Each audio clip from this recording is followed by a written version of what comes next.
Hello, everyone. Welcome. Thank you so much for joining us. Thank you for coming to A Turn of Events, where we help put a positive spin on the future of your business. I'm Annette Naif, the CEO and Creative Director of Naif Productions. We are a strategic event production company based in New York City, although we do events all over the world.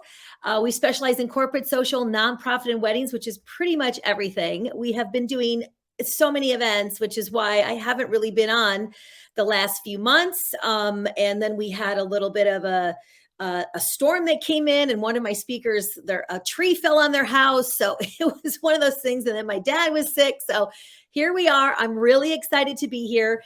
If you are looking to start your own event business, wedding or event business, join me over at our Facebook group, which is Event Planners Society. Only for wedding and event planners. We love our vendors, but we are there to support the wedding and event planners.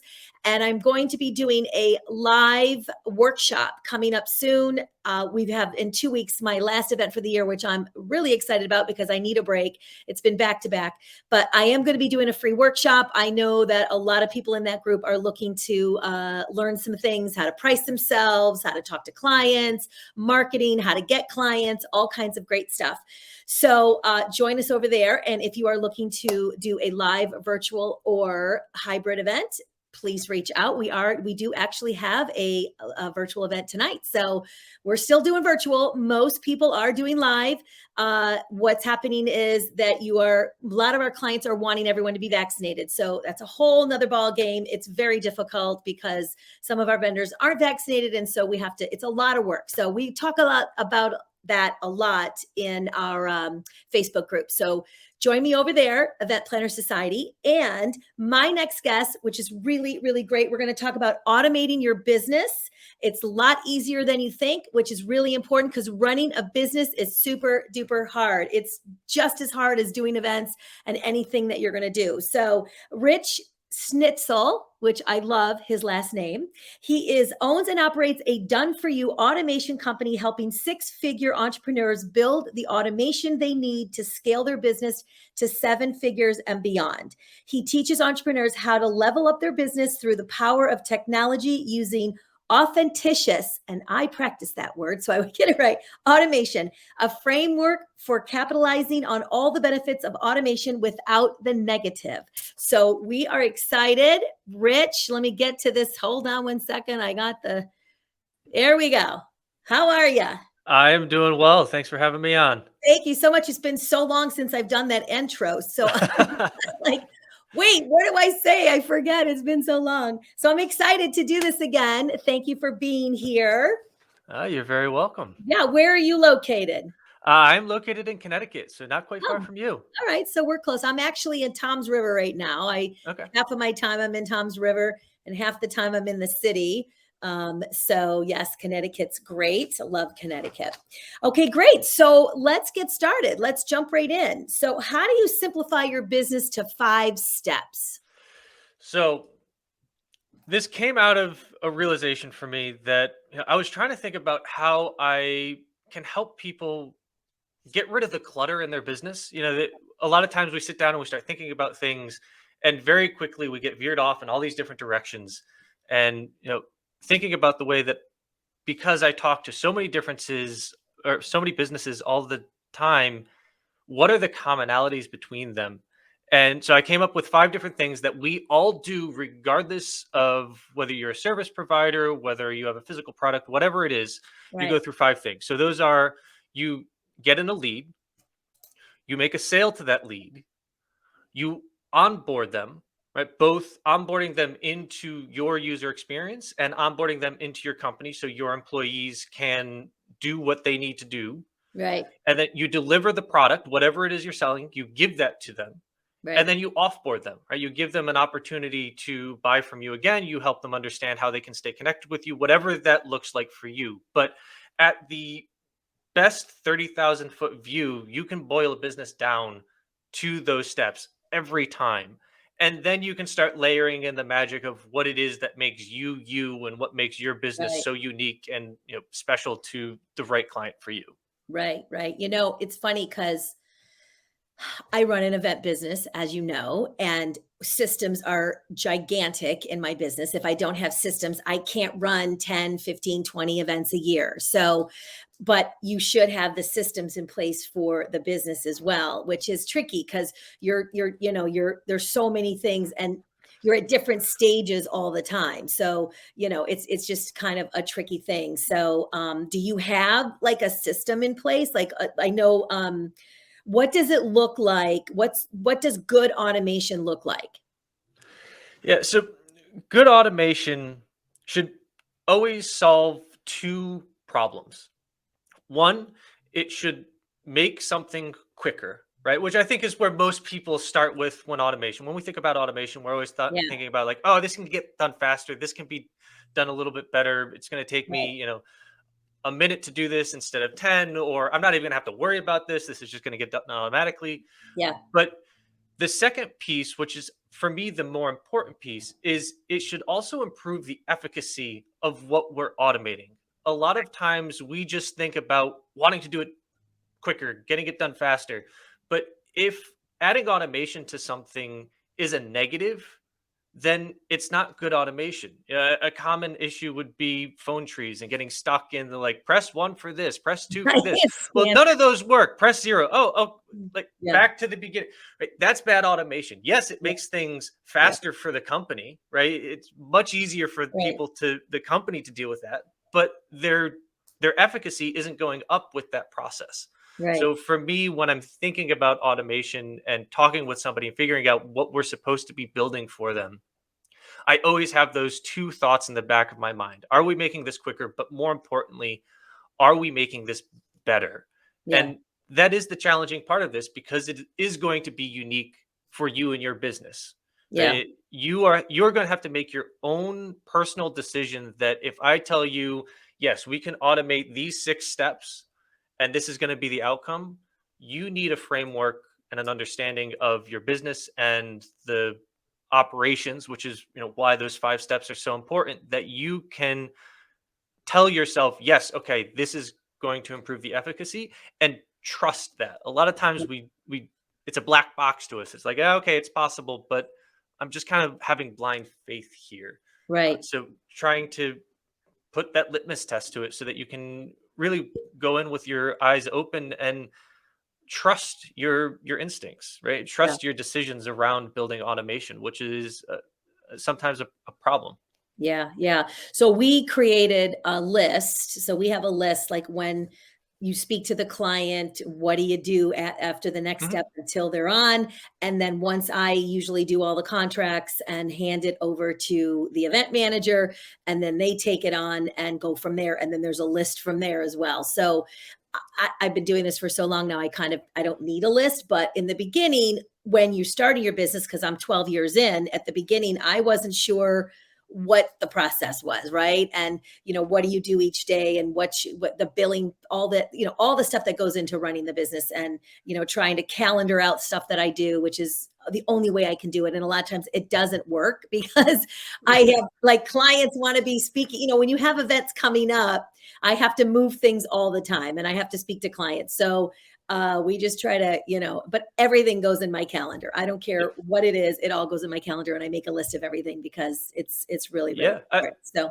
I think having those lists and setting expectations, especially before you start the process, not yeah, during the process, is right, really important right, because you will, if you don't have it written down and have something to go back to say like, okay, this is what I decided was the truth when I wasn't in the thick of it, when I didn't have something due in 5 minutes and I'm trying to get it done. What is my truth? If you don't have that to test yourself, right. you will not follow your original plan because it's called get there itis a lot of times, right? It's like Yeah, I just have to get there. I don't care how I do it. yeah, I just have to get to the next point and then I'll figure it out. right, And right, the right, best way to solve that is to go in with these ideas and this framework of like, okay, this is, if it doesn't fit this, I that's a hard stopping point. I can't go past this. If I go past this, it right. has to be after I've removed myself and I've rethought, okay, maybe that's the wrong way to go in, but in that moment, you need to have something that you can stick to. Right, right. And so how do you handle employee pushback when automating your business? Yeah, it's definitely a common concern for a lot of people, right? We've all either heard or possibly experienced horror stories of our own, right? Of somebody coming in, Yeah. you know, and saying, "Okay, we're going to do this, this, and this, and this," and you go, "All right, well, cool, but do you realize you've just made a whole bunch of work for me?" Or Yeah. the fear of, "Oh, you just automated 30% of my job. Am I going to have a job? Maybe I'm hourly. Do I now? Am I going from 40 hours to 32, and now I can't make my ends meet because you're Yeah. automating away what I'm doing?" Yeah. So to me, employee pushback is validating those concerns if you're employees by introducing them into this automation process early on. Right? Don't work through everything and then on your Monday morning call with everybody say like, "Okay, team, I've been building this for the past month. This is all the stuff that's changed. This is the new way of doing everything. Yeah. Have fun and go run with it." Right? Yeah. Involve them early on in the process and understand that the way that you are coming at this is not going to be the way that they are coming at this, right? They have a different viewpoint. So having a conversation with them and helping them understand, look, yes, I'm automating 30% of your job, but I'm doing this because you're running at 40 hours right now, and my goal is to grow our company 40% over the next 6 months. If we grow 40%, you are going to be doing 60 hours a week. Right. And you're probably going to quit on me in 3 months because you never see your family and you don't have any life out of work and you're just tearing your hair out all day long. So I'm doing this because I have a plan for you and I want you to be living in your zone of genius, right? I hired you to do probably a list of 5 things originally, and now you're probably doing 10 because you're amazing, right? I want you to get back to those initial 5 because that's what you really need to be doing. Right. And I need you to have more time to be doing those. So I'm going to automate out those 5 that just happened to be in need of the business at some point. Turned out you were really great at it, so you kept doing it, right? Right. So bring them in, let them give you feedback. Hey, this is what I'm trying to do. This is what the process is going to be like. Is there anything you'd like to tweak about this process now that we're having this conversation, right? We've been doing this for a year. It works, but Mhm. now's the opportunity. What are your thoughts, right? Right. Involve them in this. This is not a process that you do behind closed doors. It has to be involved with people. It has to have conversations because if you don't, that's what results in not improving the efficacy when you roll it out. Right? Yeah. That's what you do when you go, "Oh, this is great," and then everybody does it for a week because they have to, and then they don't do it, or the processes just created one problem by solving another one. You're robbing from Peter to pay Paul Right. i- by adding automation. So Yeah. yeah. So I have certain things that have to be done. So we have a Google Docs, our systems, and we have a Dropbox, and certain things go in those. And that's a system that has to be followed. It's part of it. But if there are other ways to do things that I always tell somebody when they first start working with me, if there's a better way for you to do it and it's better for you and it works better for you, let's talk about it and I'll make sure that it fits. It's not going to disrupt all the other systems that I have in place. So whatever, anything else that's automated. So I always give them the option because everybody works differently. Hmm. Everybody works differently. So I always will give that option for them to be able to, talk to me about a system that I have in place.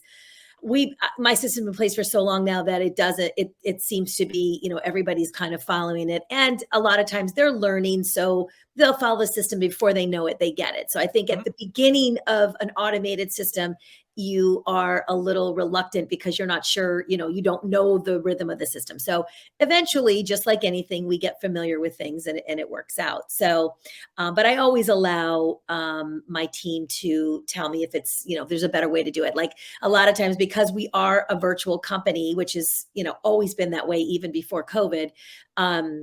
Sometimes I have people who are local in New York come to the office on Mondays and we meet because every Monday I meet with my team. But they where was I going with that? I totally forgot. I forgot. you know, I was going somewhere good with that. I forgot. But well, Yeah, so virtual. So, it's just Yeah. it's a different way of doing things. And if they want to work like late at night, if they're better working at night, because a lot of them have Right. kids. And so they're with their kids during the day and they're working at night. I don't care when they do the work, as long as the work is done and it's getting done on a timely manner of like coming up to an event or things like that. So when it comes to what times that they work and stuff like that, we don't set that sort of thing. We're not like this is not a business where we're 9 to 5. It's Right. just, we're like all over the place when you're doing events. Yeah, I think it's one of the biggest growth points that we have as entrepreneurs is, those moments where you can start letting go of your baby. Right, Yeah. this thing that you created when we start out, we're usually alone. Maybe you have an assistant, but it's really small. You're doing all of Yeah. the work because you're figuring out what's going on, Hmm. and you have all of these ideas. And then as you start to grow, when you start to build systems, there's initial moments of being like, no, it has to be done this way because I've done it like this. This is how I grew my business. If we change this, Yeah. I don't know what's going to happen. I'm scared, and being able to be like, Yeah. okay, right, like I hired you because I think you're great and I need you to do this thing and you're better at it than I am. So how do you want to do this? Because Yeah. I was doing it my way, which worked, but it worked for me. Like you said, everybody works a little bit differently. Every different. So Yeah. I'm all about delegating. Like I love to delegate. Like I don't have to do it all. I cannot possibly do it all. And I hmm am good at delegating. And I think that's a really, really important thing if you are running a business, to not try to micromanage. It's the worst. I had bosses that did it and it was oh, not it's good. terrible. It's Yeah. horrible and it's not good for anybody. It's not good for you. It's not good for the employees hmm or the contractors or whoever it is. It's just not good. And you'll be more successful if you delegate, because then you can focus on doing other things in the business and growing the business and giving work out to other people. So I love to delegate. I'm like, bring on more. I know when I first started, I was like, when do I hire somebody? Because I'm ready. I was like, a few months in and I was ready. I had been in the corporate world for, many years. So I was in the management side of it. So, hmm I was used to having people working with me. I wouldn't say for me, but they worked with me. And so, you manage that. So that did help. I had no clue how to run the business. I do coach wedding and event Right. planners, as I said, on how to start a business and how to run the business. And I had no clue. So, and we still, you still fumble along the way, even with all the years I've been doing this, over 30 years and the, 12 years I've been doing it, you still learn all the time, Yeah. especially with the way things are with COVID. And, I mean, I was using Zoom way before anybody knew what Zoom was. So Yeah. I was lucky. I didn't have to, pivot, as they said. I hated that word. I still hate that word, but I didn't have to do any of that stuff. I was already in place, but it was a big shocker for everybody. So everybody's in Yeah. different automation right now, Right. Yeah. It's one of my favorite things about entrepreneurship. You always learn. It's always interesting. It's always changing. You're always, Yep. you know, growing yourself to the next level. Yeah. Even if you figure out your business at $200,000, you get to Yeah. 500,000, and it's a new world. It's a new It's reality, and you're totally different. always Every level. reinventing.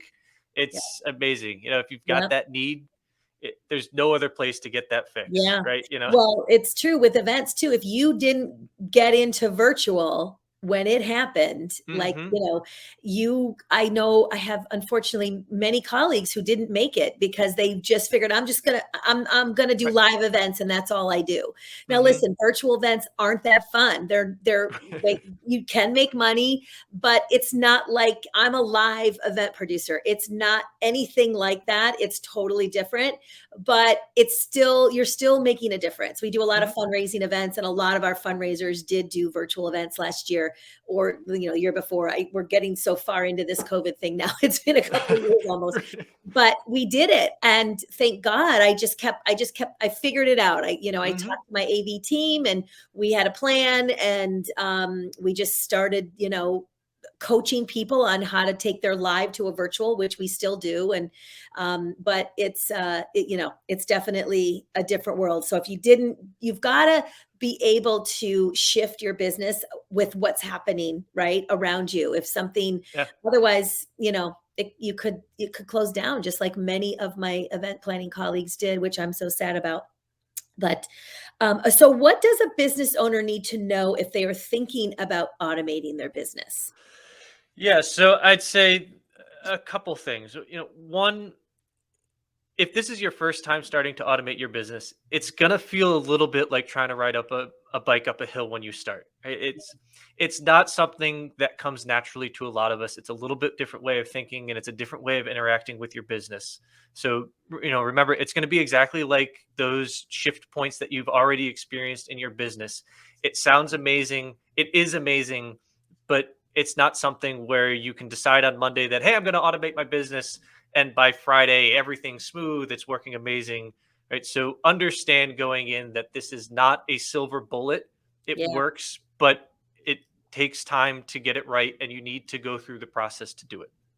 yeah, The second aspect that you need to know is that because of the way that we think about automation a lot of times, because the examples that we have in life are our Alexa being able to do all these amazing things, or we look at manufacturing where you manufacture an entire production process. mhm, Our scope for automation starts really wide, and when you're starting to automate your business, you need to shrink that down.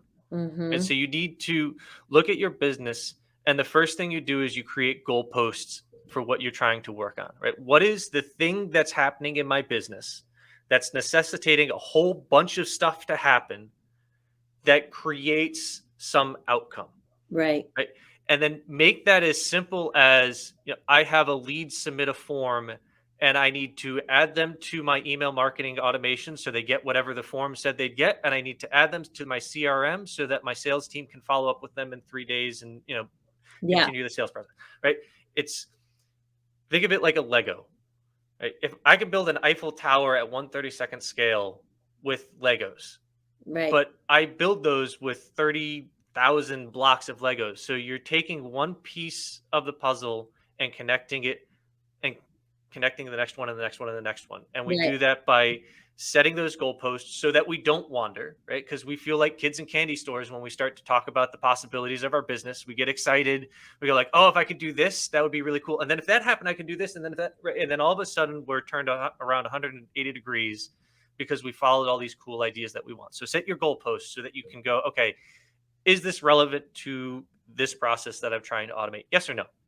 If it is, cool, great information. If no, write it down so you can come back to it. Keeps you nice and focused in on what you're trying to do. And then pull those goalposts in and make it simple. You don't have to tackle your entire business in 1 week. You won't. yeah, I to go through a business, I work with somebody for 4 months. Right? yeah, That's almost 4 months is a long time, but it's that long because there are so many moving parts, and you're not going to sit down and understand everything all at once. You have to start smaller, start with things that you understand, and use the momentum of using that process to grow to the entire business, right? If you start, you hear the phrase a lot, 1% better every day, yeah, right? It's 1% better. Find that 1 or 2% change that you can make in your business through automation, and keep making that change. And then at the end of a couple months, you can look back and you go, oh my God, I can now increase my sales by 25% because I've automated so much of my business just by doing that 1% every day and continuing to think through the process. yeah. So you got me thinking. So usually around the end of the year, like December, because I don't do a lot of holiday parties, which is funny. I just it is what it is. And so December, I take some time and I reevaluate like what the systems were, what can we change, what worked this year, what was like all kinds of stuff. So you have me thinking, how often should you be reassessing?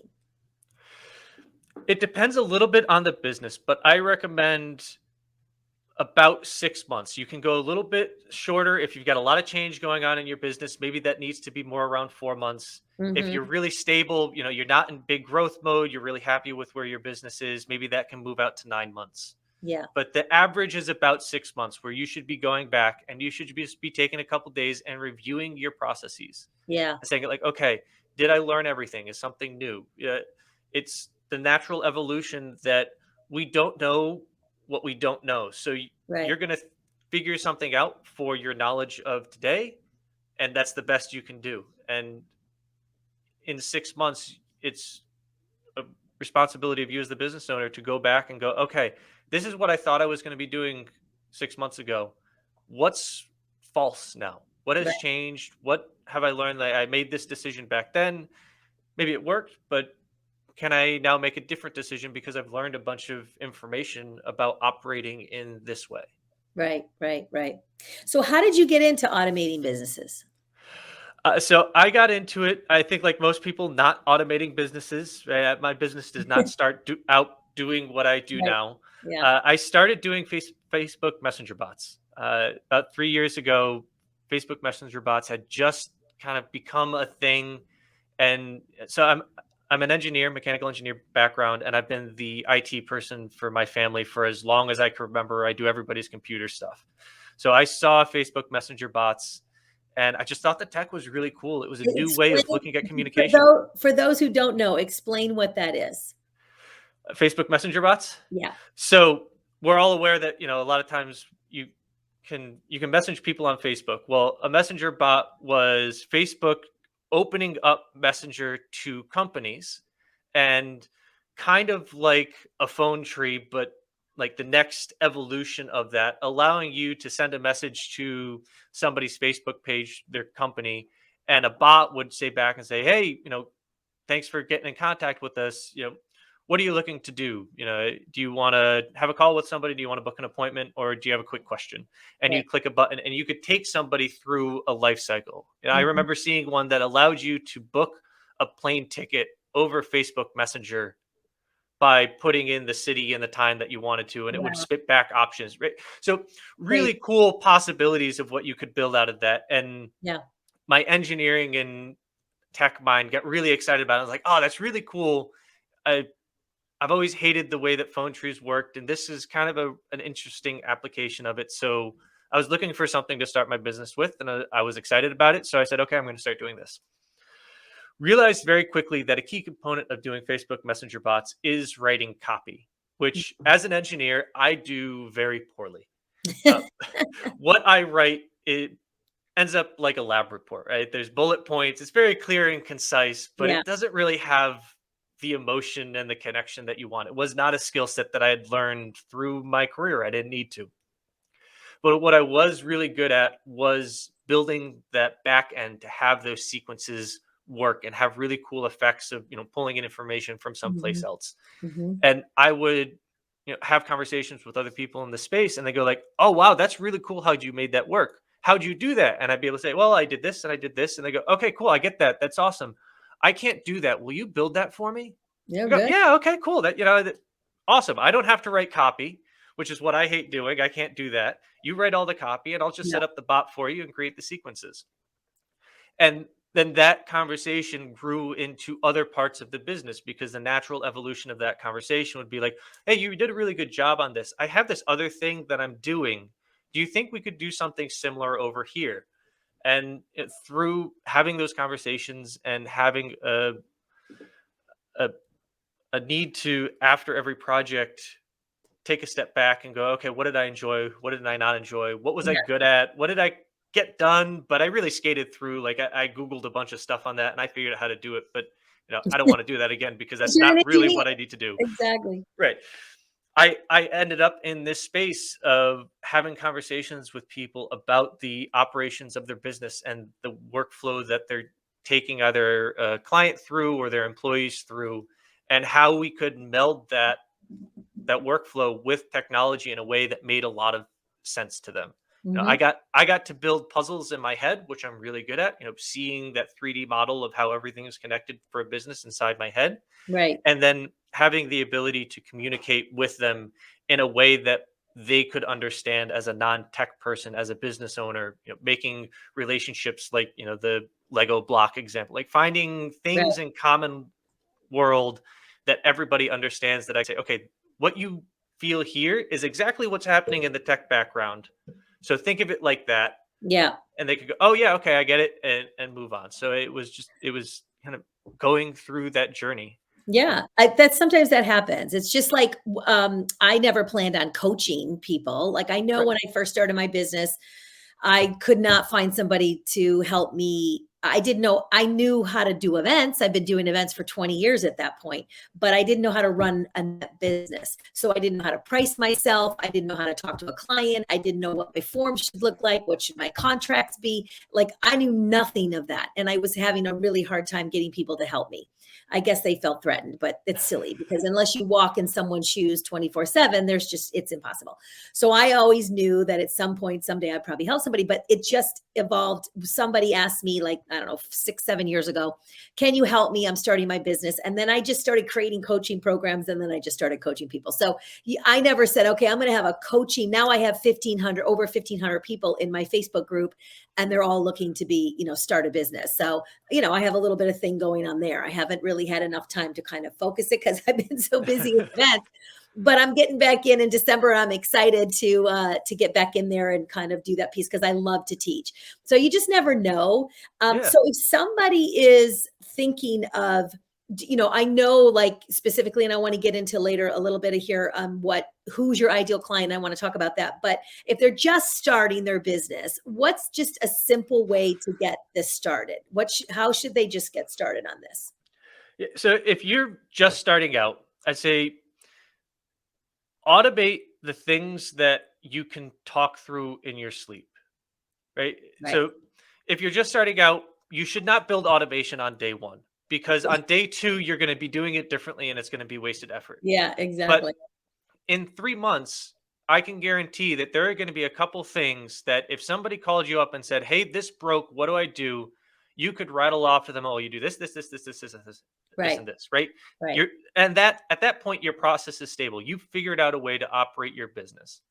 When you get to that point, that's when you take a step back and go, "Okay, what can I automate out of this?" Right. Right? And again, it can be as something as simple as I have a lead form and I want to dump all of my leads into a Google Sheet. So in 3 months, I can start looking at, where I get my leads from.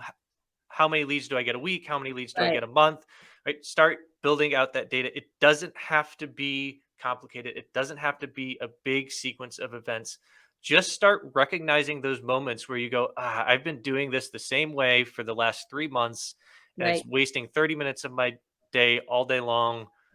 There's got to be a better way. Those are the things that you can then start going, okay, I'm going to automate this out and Right. remove those from your focus points so you can continue to just, make those tiny little shifts Yeah. back and forth and focus on Right. what you're doing that's growing your business. Right. And you can do that with your marketing, right? So Yep. marketing can feel super overwhelming. That's something I teach because I'm all over the place marketing, and consistent. You have to be consistent. You might feel like nobody's watching, but they are watching, and they do, they'll see you, but you have to be consistent. And I say it all the time. You can't just throw something out there and expect it to get business. So Mhm.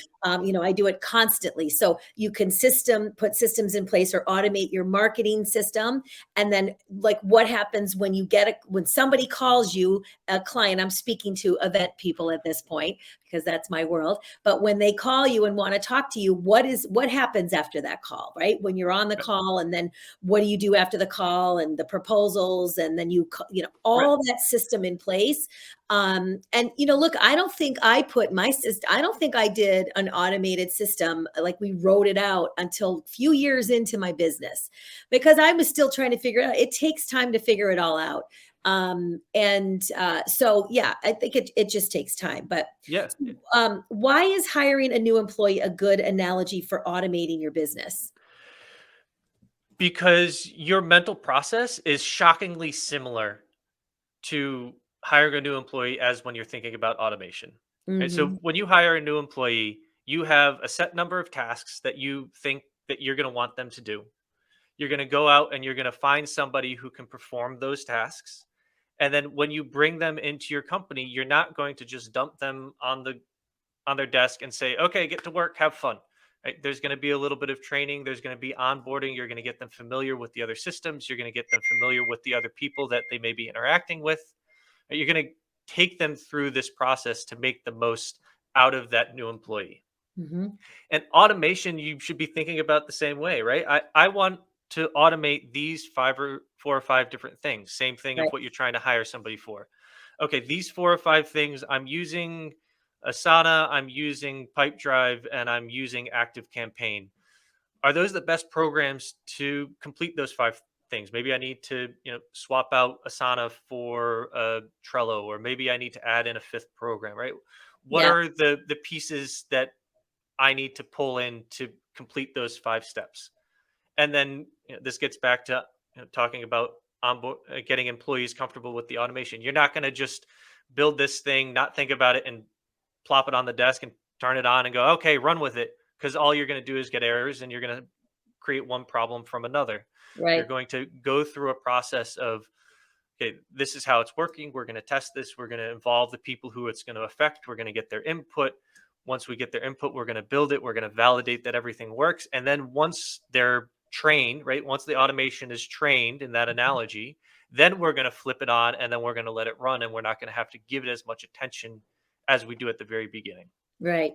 Right. So I've used many. I'm sorry. Were you going to say something else? well, I was just going to say, so we're following those same steps, right? And we're Yeah. very used to hiring employees at this point. So it's a great, again, analogies. It's a great way to start thinking about a process and a proper way for taking this thing that might be really foreign to us and presenting it in a way that we go, oh yeah, I've done that, right?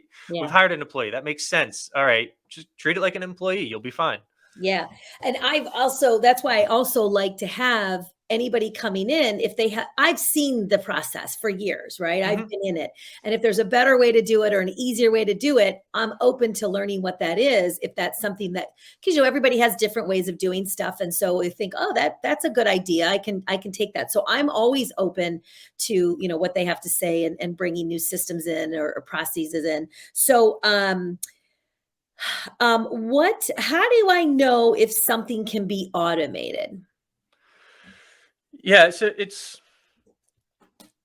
probably one of the more challenging things that you might have to figure out, especially if you're starting out, and it's like, if I could do this, this would be great, but I have no idea, right? I have Yeah. no framework for this. So, you know, probably the easiest way for you to start that is go to Zapier or Integromat, right? Two of the biggest automation programs out there right now, and just search for your program. If you search for your program in Zapier or Integromat, it's going to give you a list of all the things that it's going to do, and it's going to be in words you can understand, right? Mhm. If you look in Pipedrive, it's going to say create contact or create new deal. If you look in Asana, it's going to say create task or assign task to this person, right? Mhm. And start matching up those things that it does with your own workflow. And you can start to build out an understanding of, is this pie in the sky ideas, Mhm. or is there something here? Yeah. I've used Basecamp. I'm using Asana for I use that for my coaching program, because I have a whole virtual team that helps me with it, because it's a big deal. And then, but I have to be honest, the basic Google Docs and Yep. it's an email and text messaging. We have used, oh, what's the other text messaging? Slack. But I can't find things in Slack. It gets lost and I get confused. And so I am all about the email and text messaging if if it's something quick and we have to, but everything has to go in email, because it's the only way I can track things. It's the only way I can keep up. So, it's funny because like, again, I've done so many other systems, but I always seem to fall back to the I don't know, the Yep. way things have been going on for a long time. So, The next evolution of that question is, well, what programs do I use? Is this program going to, yeah, work well for my automation long term? And yeah, for me, it always gets back to the idea that the best program for you is the one that you're going to use. it's the one Right? you're It gonna does you use. no good to add in a Basecamp or a Yeah, Slack into your a process Monday. because, I think there's one oh, called Monday or right, something oh, too. I can automate all these cool things, and you don't use it. If Google Documents and email and text messages is what works for you, Yeah, then that's what works for you. There is no, dogma out there that says you have to use these programs to do yeah, this. It's find the ones that work best for you and use them yeah, unapologetically. Those are the ones you right. like. Those are the ones you use, and that makes it the best for you. The one that I really like recently is Loom, and where Hmm. you can share your screen and then talk about what you want if you need to explain something to someone, and it's really great. My team does it. They're always like, this is what I created. This is what we Yeah, I do. love Loom. Steps that need to, Loom is great. So if you guys are LOOM, it's really a great way to do like a live little video and show your screen and then send it off to your, whoever, like they send it to me and I do it for them. So it's really great. So I get information overload when I think about automation. How do I focus on what will have the most impact on my business?